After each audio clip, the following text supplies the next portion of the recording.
Eldest daughters bear the brunt and have to step up for incompetent fathers.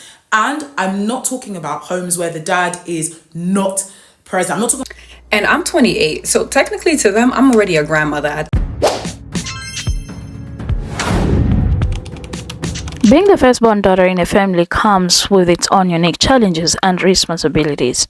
From being a role model to taking on extra duties, many first daughters find themselves carrying a lot of weight at a very young age, often leaving them longing for the simplicity and freedom of childhood. This is Comfort for Life, and I bring to you a compilation of TikTok videos for educational purposes. In this video, we will hear from firstborn daughters as they share their personal stories of what it is like to grow up in this pressure and how it feels to navigate the journey of firstborn daughter syndrome. That's how it is. We'd love to hear from you and also your experiences. Are you a firstborn daughter? Is there something you want to tell us about this? What do you think about the struggles they face? Let's start the conversation around this. Don't hesitate to drop your comments in the comment section. Let's have an interaction right here. Let's talk. That thing that makes you put every other person ahead of yourself, it's called the first daughter syndrome. You're always willing to take the backseat as long as everybody's happy, putting every other person's happiness, joy, satisfaction ahead of yours. Always looking out for everybody, but when you look back, nobody's really looking out for you. All your life, you've been trained, you've been groomed to be a parent. There are 5 people in the room, there are only 4 cookies, everybody's hungry, but you're the first to say, you know what, I don't mind as long as everybody's happy. All your life, you've been the responsible one. And you're really not living because of the fear of making mistakes. I mean, what will people say? You, my darling sister, has been parentified. You're constantly going above and beyond for people. Even for people who have proven to be not deserving of your love, you find it really, really difficult to set boundaries in your relationships. You can't have fun. I mean, what is fun? You're a first daughter. You give so much to people, your time, your money, your energy, and then you're always wondering why they aren't returning the same energy. I'm not saying it's a bad thing. I'm not saying loving people, going out of your way to serve people, pleasing people even when it's not convenient is a bad thing. I'm just saying, watch it. I'm the firstborn daughter, and I feel like I cannot win with my mom. I know it's somebody out there who can relate. She invalidates every experience that I have. She want to play the victim for everything that I say. I say all the healing work that I'm doing is because of my childhood trauma, and she says I had a worse childhood than you, when she didn't. She did not. She had a household with 2 parents. She had her mom and her dad her whole life, her sister and her brother. They went to the same schools all the time. They ate 3 meals every single day. She had some traumatic experiences, but nothing like me. My mom was the neighborhood crackhead. I've been in DCFS custody twice, molested by 2 family members, trying to figure out how to take care of my little sister. I can't win. Y'all know who really has it hard in life? Firstborn daughters of African parents. Please tell me if I'm being dramatic, but as a firstborn daughter of African parents, you're already born into hardship with all the expectations they have of you. And then specifically daughters, like if you're at a certain age and you're not married, it's either something's wrong with you, you're gay. Yeah, one or the other. But African parents put so much pressure on you to finish schooling, be the best in school. And then once you finish school, they think that, okay, this is the best time for you to get married. And then right out of college, you get married. But that's not how things work. What happens is you're supposed to be dating around. You're supposed to experience heartbreak, which is normal. It happens. But the time frame of everything happening for them is like 1 second. And then by the next second, you're married. And what they'll tend to do is, if you're not finding somebody for you in the current country you're in, they're going to try and hook you up with men in Africa. And I'm 28, so technically to them, I'm already a grandmother at this point. So the rush is even pushed further. But as y'all know, this day and age, it's so hard to find a good guy, period, point blank. I'm the type of person, if I'm getting married, I'm going to get married to the one. That one person that's for me. I'm not gonna go and rush into things because, oh my god, my eggs are dying away, or I'm getting too old, or my peers are getting married. That's not how things work. I don't want to be a miserable person. Long story short, I just wanted to say African daughters, specifically firstborn daughters, have it just so much more difficult in life than people. Tell me if y'all disagree with me. I am the eldest daughter and eldest child to Nigerian immigrants. Yes, I've suffered. On top of that, all of my siblings are spaced out. So I have one sibling that's 6 years younger than me, another one that's 11 years younger, and the last one is 14 years younger. So I never really had someone growing up that I could confide in, with the stress or with school. It was almost like they're tagging along or I'm just taking care of them. So it was very isolating. It was extremely isolating. I started watching the first one by the time before I was even 10. I was watching her, like babysitting her. And all throughout school, all throughout high school, I don't remember any summer that I ever had to myself or any after school activity. In fact, I wasn't able to do after school activities because I was always watching my siblings. And part of the condition of me getting a car, the car really wasn't to get me to and fro for school. It was one of my siblings was in school and she didn't have a bus system. So it was always like my life circled around childcare. And if it wasn't childcare, it was taking care of the home. So a summer of me watching my three siblings would be me making formula for one, getting breakfast for the other two, showers and outfits, figuring out activities for them to do all day, cooking and cleaning the whole house while my parents are out, taking them out to the park, bringing them back. If they had an after school activity that was in the neighborhood, or day activity like a camp, I'd walk them there. Before I had a car, I would walk them there in the heat. It was too much for anyone to take on, let alone an adult, and I was doing that as a teenager. College was escapism, and I felt this guilt. Such a guilt that I was leaving my siblings behind, and I would panic when they would call me about things, and it always is. It's almost like I can't describe it, but anyone that's the eldest daughter knows exactly what I'm talking about. Got back home, I wasn't able to get a job immediately, and I've discussed that before, and it kind of sent me into a depression. And then you compound that with my parents assuming that I'm just going to take on that caregiving role again. And I'm like, I'm a young adult. I need to start living my life. You weren't doing this at my age. Why do I have to do it? At that point, I said, I got to go, because my mind was beginning to run into depressive and dark spaces. And if I didn't take myself out of that situation or break that family dynamic, it would have ruined me. So I implore all of you to look after the first daughters of your family, because many first daughters become bougie aunties, and they become bougie aunties because they were forced to become mothers when they never chose to. Y'all know who really has it hard in life? Firstborn daughters of African parents.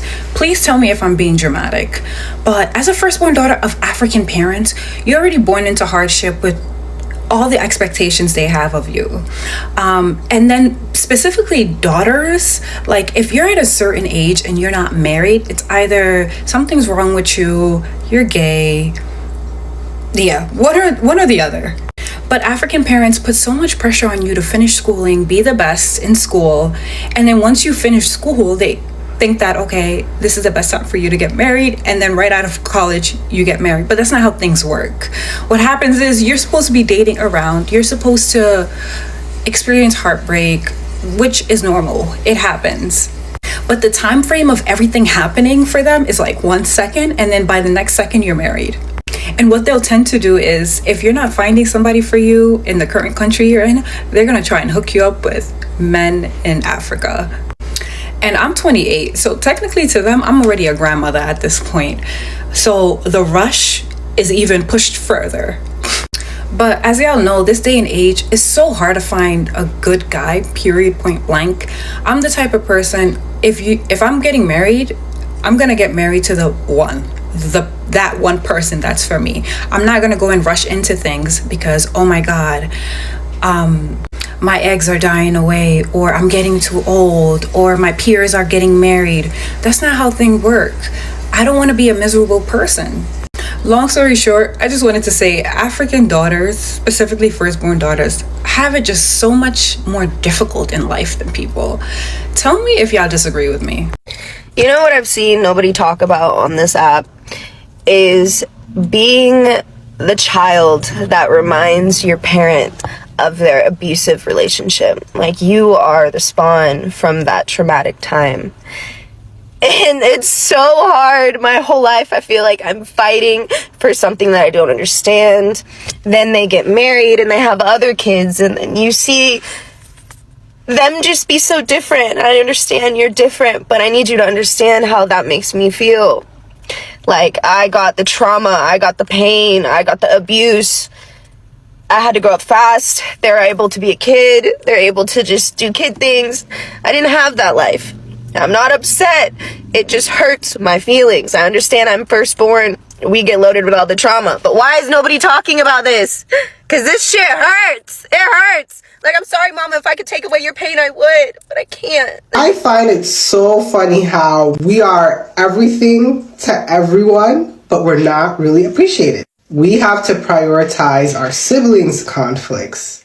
We have to prioritize the needs of our parents. We have to prioritize the image of our family. We don't really get time to learn ourselves, which is why I feel like moving out is a very, very, very critical step for our sanity. Now, I know that everybody needs this, but for most of us, we literally wait until the day where we have our own keys and we can sing freedom. Because I feel like when we are removed from like our family, we can focus on ourselves and the things we didn't get to do as children, because we were busy focusing on whatever we had to do. Most firstborn African daughters, I believe a lot of us, we immigrated with our parents also when they came from our home countries as well. So there was a lot of cultural adjustment we had to do when we moved abroad, whether that's America, Canada, wherever. We had to process the new place we were in. We had to process our parents' needs. We had to process what our siblings required. A lot of processing for others, not enough processing to ourselves, which is why I feel like moving out is it's a necessity. Like, you need time to yourself to be yourself. It's hard to be yourself when you're trying to be everything to everybody and you don't get enough downtime. And rest is something that I think we've had to acquire later in life. Like, learning how to rest is a very new concept. And I guess it's kind of scary because it feels like nothing is happening because we're used to doing everything and having everything happen. And so I just want to encourage you, if you're African firstborn daughter, rest is not scary. Taking time to yourself is not punishing others. They may feel like it's punishment because, again, we're everything to everybody, but that's not necessarily our fault, because we need to give space to other people so that they can be adults themselves. Like, we don't need to be everybody's adult. We don't need to be everybody's decision maker. We have retired. On behalf of African firstborn daughters, I'm here to announce that we have retired. If you grow up too fast, there's a high chance that you might experience something called age reversing, like aging backwards. And I feel like this is happening to me because I feel like when I was younger, I was responsible for a lot more. Like, in my house right now, I don't remember the last time I cooked for the whole family and everybody's been okay. Like, I kid you not. This is why you need to stop killing yourself as an older daughter. Like, I live at home. I finished uni. Like, they've survived. Everybody's living. They're alive. They're breathing. Like, not so much is expected of me. Don't get me wrong. There was a bit of a fight when I stopped doing the most for everybody because they were like, "Oh my God, you're becoming lazy, da da da." But I was just exerting myself to please others. But what I have to say now is, you will go through a period where I genuinely feel like I'm aging backwards. You see that childhood that I don't think I had. Now all I want to do is go outside and play, have fun, make time for those friendships that I'd missed out on when I was younger. Don't get me wrong, I don't resent my siblings, but I feel like especially, I'm lucky this is happening when I'm still young, but allow yourself to age reverse. You don't have to be responsible for everything. And I was actually telling one of my friends, she was like, I can't lie, like sometimes let your parents down once in a while. You're not 40 years old. Like, I can't lie, I made a mistake one time. My mom was like, oh my God, you're acting like as if you're a child. Girl, I am a child. I am a child. Don't let the type A overachieving first daughter thingy fool you. I am a child. So allow yourself age backwards for a little bit. You've gone too far, too forward, and people might say it's childish, but allow yourself age backwards a bit. It will heal you a bit. I feel healed. I feel healed-er, might I add. Why do parents pretend to be in complete shock when the parentified eldest daughter decides that she doesn't want any kids and may not even actually like want to be in a relationship for a really long time? What is so shocking about that? You have literally been dependent on your daughter since she was like a little girl, since she was a kid. You got her over here worrying about bills, solving your marriage problems, keeping the other parents' moods in check, and you're shocked that this girl grows up to be an adult and is like, yeah, no, like, I don't think I have the emotional capacity to care about and take care of a child or even care and take care of another person. That's not shocking. Like, that's bound to fucking happen. Like, if you're an oldest daughter, I'm gonna hold your hand when I say this. Just because you're reliable does not mean you always have to be available to be relied upon. It's a hard truth, but nobody is coming to save us. This is for all firstborn daughters. As hard as it is to hear sometimes, part of the reason why we fill up the space of being the doers and the main givers in our families, most of us at least, is because we do it really well. And that's something I know we take pride in. I sure do. But one thing we also have to realize is if it's becoming too much, baby, you can also step back.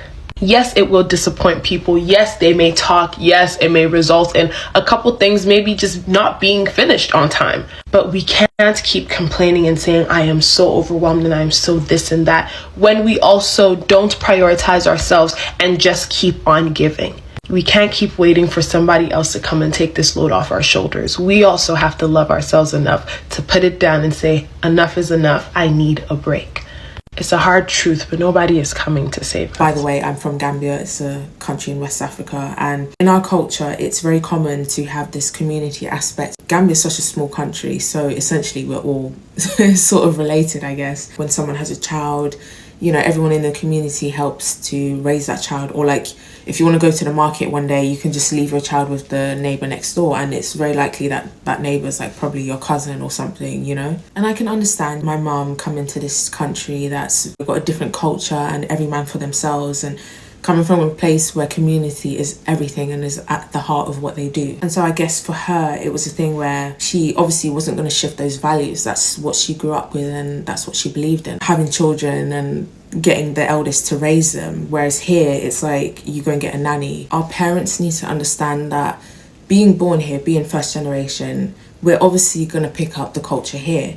And there are certain values that I understand that they have and they want to continue, but it's like, I'm trying to use my words lightly, but I feel like the expectation of us eldest children or eldest daughters to raise our siblings is very unfair. And look, I honestly respect and value the whole community sort of aspects of our cultures. I think it's a really beautiful thing to have.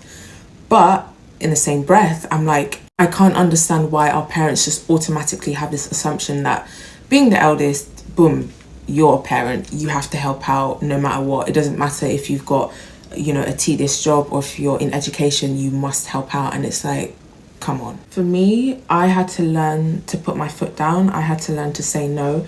And again, that's another thing culturally, which is like forbidden. You do not say no to your parents. You don't refuse to help out with chores. You don't refuse to help out with your younger siblings like that. You just don't do that, And yeah, for me, I had to learn to place boundaries. I had to learn to say no because it just became too much. And I was like, what am I gaining out of this? Like, sure, I'm probably more prepared for motherhood than most people, but even that is sad in itself because I'm still young. And in my other video, as I said, I missed out on a lot of things and I'm quite, in my opinion, like behind with relationships and dating and like making friends. And there's all of these like repercussions of all of this. And as I said, I feel like it's important to say no, to put your foot down. I think as first generation born British or wherever you are, it's important to change those cycles. Otherwise, we're just going to end up doing the same thing to our kids. And I personally do not feel like that is fair. And please take what I say in any way that you want. I don't want any problems. I don't want anyone to go and show their parents this and say, oh my gosh, I was said that I should put my foot down and say no. Please don't blame me. Don't blame me, okay? I'm just here to be vulnerable and give advice. And I definitely do feel like it's time for us to put our foot down and live life for us. It's understandable that they've had their own experiences. And I know that raising children is very difficult and they look to us for help. And help where you can, but don't raise your siblings, honestly. They are not our responsibility. And I understand that that's hard to swallow, even for me, because it's you're the oldest. And so your hero instinct kicks in and you're like, I have to protect my siblings. I have to be there for them. I have to teach them. I have to make sure that they don't go through what I went through. To be honest, there's nothing that you can do to stop that. You are at the same level as them. You are also your parents' child. Yes, you're the eldest. Yes, you might have had more experience and stuff, but that doesn't mean that you have to become a parent at a young age. No. So if there's anyone that's out there, who's worried about saying no and placing boundaries, honestly, I feel like for me, it was the best thing that I did. And I understand that everyone's situation is different. Some people have parents who are very abusive, either verbally or physically. So please do what you can and look after yourself. Make sure that you are making the right decisions for you, because we only have one life. And I know that's such a cliche thing to say, but it's true. We don't know what happens after this life. And while you're here, you want to make sure that you live a fulfilling life as much as possible. Your siblings will always be there and they will always love you and cherish you and be grateful for what you have done for them. I think it's time for us to put ourselves first and try not to feel guilty. I know it's easier said than done, but it's really important to love yourself. And I think the first step is setting boundaries, saying no, and living life for you. If you're the eldest first daughter and you're umming and ahhing about moving out, this is for people who can actually afford to do it in whatever capacity. I promise you that if you have a therapist, within 2 months of moving out, you won't need that therapist any longer. Literally, I'd say maybe 3 months after moving here, I ran out of things to talk to my therapist about. I literally was drawing blanks. So, draw your conclusions. If you're an eldest daughter, let's talk about the one thing it is that you need right now that you are deathly afraid to ask for.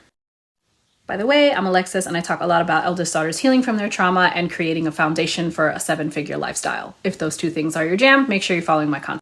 The number one thing that you need right now that you won't ask for is help. You are fiercely hyper independent, and even though you need help, you refuse to ask for it. And you're independent because you're the eldest daughter. You were taught to take care of other people and to put other people's needs before your own. Your parents relied on you to do most of the things yourself without you needing them, and that is what has made you so independent. The problem with your independence, though, is that it comes from a place of being fearful that you can't rely on other people and feeling like you have to do everything yourself. It doesn't come from a place of, I feel supported, I just choose to do things myself. While you might have been raised to believe that asking for help was a blow to the ego, asking for help is actually you fiercely defending your needs, and it is an act of self-preservation. Asking for help is a sign that you are ready to chase a life where you put yourself and your needs first instead of self-sacrificing for the needs of others. If you know that you are ready to start asking for help so that you can live a fulfilled life without the guilt and the shame that comes with asking for help, send me a DM now. This is exactly how I help my clients inside of my mastermind. And send this to an eldest daughter who needs to see it. Before you can even dream of approaching an eldest daughter for marriage, 3 things you need. Number 1, emotional stability. This girl here, the eldest daughter, she's her mother's therapist and she's a mother to her brothers and sisters. So if you think you could come and argue with her about foolishness, about leaving the toilet seat, she'll dispatch you quicker than you can say, I'm sorry. Number 2, you have to have mature behavior. What does that mean? If she has younger brothers and you do something that reminds her of her younger siblings, you've given her the ick, you'll be there sitting wondering, it's 12 hours, why is she not responding to my phone calls? Brother, just move on, just move on. Last but not least, the most important, Fulus, Wayne Fulus, you need that money. If you're not ready to spend until you're in debt, Then once you're in debt, once the bailiffs are at your door, knocking on your door, coming to take away your fridge, continue spending. If you can't do this much, if you can't do these 3 things, reject yourself on her, save her the time, reject yourself on her behalf. You have to be a certain type of person to be able to date a firstborn daughter. Hear me out. Said it before and I will say it again. Being a firstborn daughter is not for the faint of heart. However, the people that have to date firstborn daughters, they also ain't for the faint of heart. And listen, I personally believe that whoever dates a firstborn daughter successfully and even marries them is a good man. And I don't think that just anybody can do that. I think that the men, and this is my own opinion, but they either have to be firstborn sons themselves to fully understand it, or someone who's been really close to a firstborn daughter, like a brother or a cousin or a best friend. In order to successfully date a firstborn, I think that it takes somebody that understands them and understands like the role that they hold. If not, the girl is going to end up feeling like you are another responsibility added, as opposed to somebody who is an equal and able partner. And then she's just gonna end up babying you like she does everybody else in her life. So ladies, as firstborns, when we're choosing the people we date, let's also be intentional and know that not everybody can handle being partners with somebody that plays a role like yours. And that's not to elevate our importance, that's just to acknowledge what it is that we do.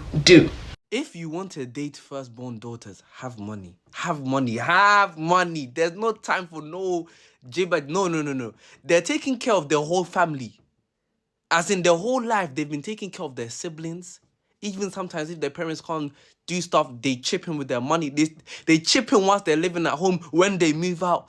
So they don't have time for nonsense. Now you're trying to 50-50 the equation, or, you're trying to ask them a lot of questions and, try and work around. No. Just,